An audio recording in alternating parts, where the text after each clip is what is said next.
靈異李史倫。Hello，各位網友大家好啊！歡迎翻嚟林日史研工作室啊！大家好，我係九型人格標神。今次又可以再次請到阿伍 Sir 上嚟進行呢個訪問啦。係啊，你唔好話請啊，你嗌我咪嚟咯，就係咁啫嘛。係今日要傾咩咧？今日要傾嘅人物叫做朱鎔基，前國務院總理。呢啲就好似你熟過喎。係朱鎔基先生最近發生咗啲咩事咧？佢就係喺前日啦，8月12號咧就逝世啦。係啊。咁其實都貴為我真係對朱鎔基唔係好熟。如果講錯咗，各位網友多多包涵啊！或者你要鬧我就喺留言區鬧我啦嚇。咁其實朱鎔基應該都係中國嘅最高領導人啦，係咪㗎？第二把交椅都可以話係。第二把交椅，即係最高嗰級啦。OK，第二把交椅，佢對於中國有幾大影響性咧？佢對於中國嘅影響性都幾大下㗎。佢係一個直言進格嘅鐵血宰相。好鬼敢講嘢，唔驚講錯嘢。佢將黨當成係佢嘅母親，母親係可以包涵晒，即係原諒晒所有兒子犯過嘅錯㗎嘛。係啊！我成日睇嗰啲網片都話，他只是個孩子嗰啲嚇。咁但係朱鎔基嘅政績上面最亮麗係咩咧？政績上面最亮麗係咩啊？佢係可以令到中國係成功加入咗 WTO 嘅世界貿易組織。哇！咁真係好緊要喎。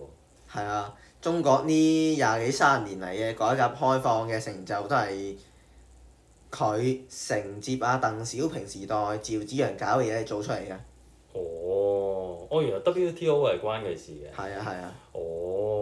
因為其實 WTO 中國加入咗真係好大改變啦。係啊。即係起碼即係嗱，我就好鬼即係平民嘅啫。我得到嘅嘢就係我眼見嘅嘢就係例如我哋多咗淘寶啊，或者多咗阿里巴巴，或者多咗公司上嚟香港上市啊。咁呢啲係商貿嘅發展。如果我哋唔加入 WTO，會唔會出現嘅咧？我哋唔加入 WTO 會唔會出現啊？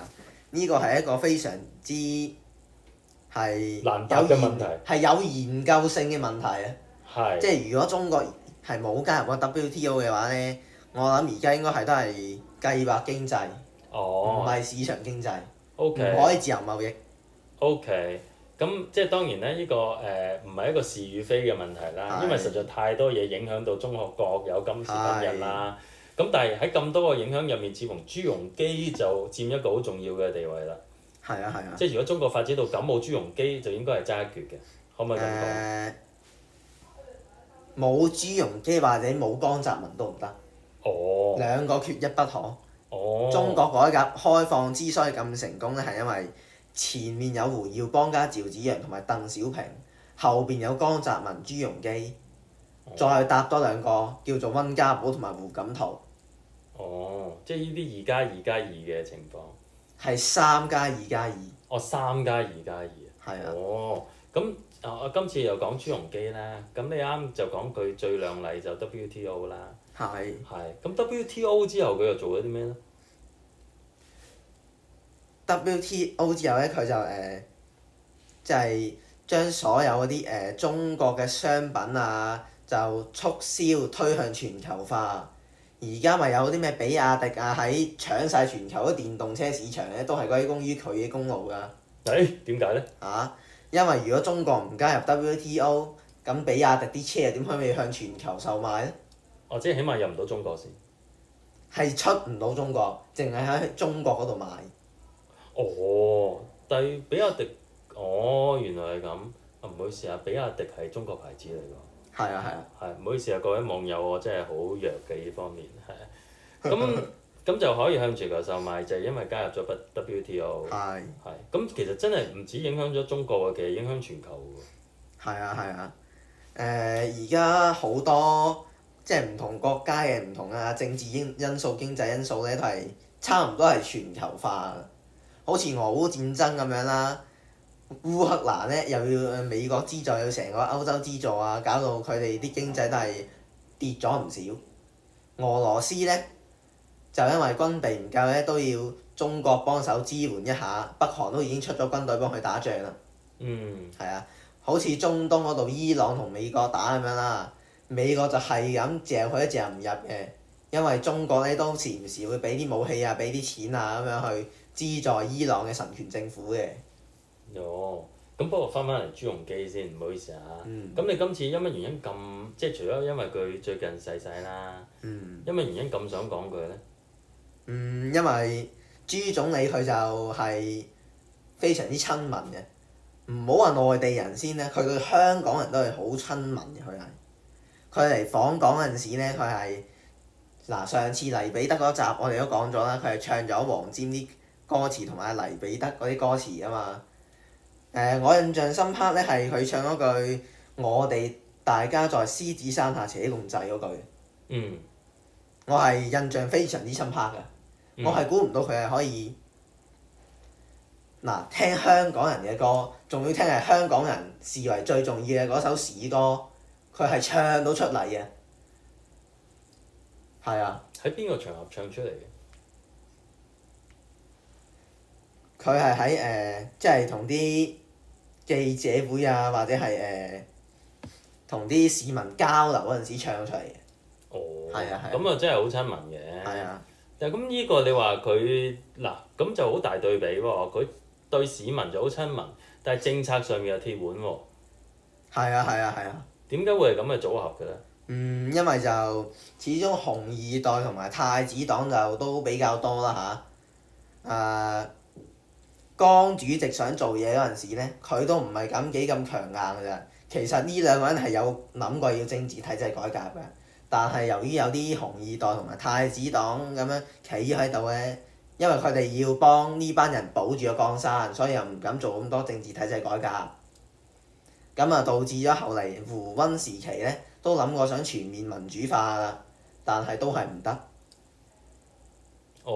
咁你啱就講朱鎔基先生就同江澤民，即係冇呢兩個人唔得啊嘛。係啊。咁即係佢哋係同期兩個最大嘅派系，算唔算呢？呢兩個人就台面上面就肯定係合作㗎啦。人大有一幅相啊，係影到佢哋兩個係有説有笑咁嘅，談笑自若。即係睇翻而家21大啊嗰啲咧，係個個黑口黑面嘅，一個成碌木咁樣，一個耷低頭就唔知做緊乜嘅。但係佢哋嗰陣時開會咧，江同埋朱咧，佢哋係坐喺隔離，即係我喺我嗰度指個政策俾你睇下，你覺得點樣啊？跟住大家一齊傾偈啊，有説有笑咁樣，係幾咁活躍嘅個氣氛。但係佢哋嘅風格應該好唔同啦。係啊，佢哋係江澤民係讀上海交大嘅，但係呢個朱鎔基佢係讀國立清華大學，兩個都係讀民國時期嘅大學，所以佢哋嘅眼光啊係都係幾國際化嘅。咁應該好夾得嚟嘅。夾得嚟係夾得嚟，但係始終就因為都係嗰批權貴嘅緣故啦，搞到佢哋要明爭暗鬥啊，跟住你搞我手下啲人啊，我又搞下你手下啲人啊，但係佢哋兩個都有同一個目標，就係將中國推向國際化，所以就可以形成咗中國改革開放呢20幾30年嚟嘅輝煌。咁如果朱鎔基依家過世啦，係啊。對中國最大影響係邊啲人，同埋會影響啲咩事咧？朱鎔基朱總理逝世咧，佢就真係影響深遠嘅。而家咧內地有好多咧都係用悼念朱總理嘅名義咧，就喺度明嘲暗諷下當局啊，嗰啲政制啊，嗰啲咩社保又少咗啊，啲醫療咧又係貴咗啊，跟住工資啊越嚟越少，經濟又越嚟越差，啲樓價咧係咁跌，個個人都係靈活就業，即係失業。跟住咧，啲官咧又唔體恤民情喎，個個都貪污喎，反貪咧就越反就越貪喎，就唔知咩原因。朱總理當年都好似係高調反貪嘅。係啊。佢講過一句話叫做有100口棺材，有99口留俾啲貪官，有1口留俾自己。呢句話我聽落係幾有意思嘅。你覺得個意思係咩咧？99口留俾啲貪官，有1口留俾自己，即係寓意緊佢都係貪官啦，抑或係其他嘢呢？人自然係會死係正常嘅，但係棺材，即係佢都有錢買到個棺材啦，咁又係咪真係清廉呢？棺材應該係子孫後代去嗰啲殯儀事務嗰啲地方買啊嘛，唔係由自己出錢買啊嘛。除非話墳地啊嗰啲墳地先話自己係傾好咗係買咗嘅，但係棺材應該係由啲子孫啊去買噶嘛。即係將自己個遺願用咩葬啊？葬喺邊笪地啊？自己去買啦。用咩葬啊？應該係啲子孫去做噶嘛呢啲。係啊。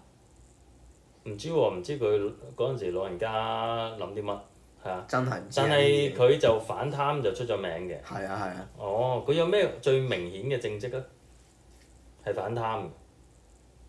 佢都打唔少貪官嘅。係啊。係啊。咁惹埋唔少仇家喎。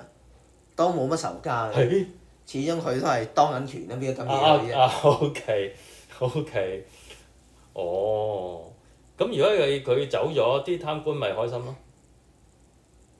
其實都走咗好耐啦，應該就離開咗官場。佢就真係離開官場好鬼耐㗎啦，但係人大開會都會拉埋佢，始終佢都係前任啊嘛。即係精神領袖。可以咁講。即係點都要坐喺度就。係啊。佢同江澤民係點都會坐嘅。哦。係啊。OK。但係自從2012年之後咧，逐個咧就俾人落馬。嗰2個咧都不保。係啊。好啊，咁聽落其實啊，即係朱鎔基我覺得即係起碼喺我哋一般市民心目中咧，你都覺得佢係親民嘅，同埋係一個講嘢條理好清楚，又即係帶領中國向前嘅一個。佢講嗰啲嘢係上海話，加普通話夾雜埋一齊講。我就覺得係佢講啲係唔係標準嘅普通話，但係又唔係未至於聽唔明嗰種，有啲上海腔喺入邊。但係感覺個內容就佢唔係好中意講啲廢話啦，同埋係唔係好中意。務實派嚟嘅佢。務實派嚟嘅，即係唔係講好多古仔。唔係同你吟詩造對。佢係冇講過咩馬克思主義啊，咩社會主義咩精神啊，咩社會主義現代化建設嗰啲，佢係全部冇講過呢啲咁嘅意識形態，佢係從來唔講呢啲嘢。佢講嘢淨係得賺錢，同埋美國，同埋點樣可以令到人民生活更加好。咁如果喺依20幾30年就依幾樣嘢都好緊要啦。係啊。即係其實即係你接軌世界啫嘛。係啊。係咯，咁真係多謝佢喎。咁啊，不過依家就痛失呢位人才啦。係啊。係咯，你有冇惋惜之情啊？都有啲惋惜之情啊！真係。你惋惜啲咩咧？其實你都好細個啫嘛，喺我眼前就。我雖然係話00後出生啦，我係都有去研究過呢幾日，我都係有去研究下朱總理呢個人嘅。佢就直言進諫啦。咁呢直言進諫呢樣嘢就同唐太宗嘅謀臣魏徵幾相似下嘅。直言進諫真係喺官場裏邊係好鬼少人可以做到呢樣嘢。佢係都算幾幸運啦。喺個黨裏邊講完啲嘢咁鬼直白，俾人打落馬，然後又可以復翻位喎，做到全國最高領導人其中之一嘅喎。係啊。好難啊！好難啊！真係。係，咁當然有啲際遇嘅。都有啲際遇嘅。係啊，但係你技術上。佢係嗰陣時，佢文革嗰陣時係俾人打成右派嘅。右派即係保守啦，即係偏向資本主義呢邊啦。咁都好大鑊㗎喎。係啊，但係自從就鄧小平主席上台之後就搞經濟啊嘛，叫社會主義市場經濟啊嘛，佢想搞。咁社會主義市場經濟係資本主義呢樣嘢就好明顯㗎啦，個個人都睇得出㗎啦。所以朱鎔基就係因為做得嘢，跟住鄧主席就欣賞佢，覺得佢適合做嘢，就幫佢整個副總理嘅位。等到江主席上位之後咧，佢就變咗正總理啦，就將嗰陣時嘅正總理李鵬打落馬。哦，哇！果然政治嘅氣候真係唔係我啲凡夫俗子睇得明。不過今次我估我哋條片都差唔多時間。係啊係啊。咁啊，如果觀眾你睇到呢度啊，都多謝你先啦。或者你有乜題目想阿林日再講講，又喺留言區度話俾我哋知。係啊係啊。咁啊，下次再見啦嘛。下次再見啦。係咁先啦，拜拜。拜。時代的洪流瞬息萬變，資奮的爆炸泥沙俱下，靈異作品集致力於裝創意的榮國，這裡是技術的探與您相會。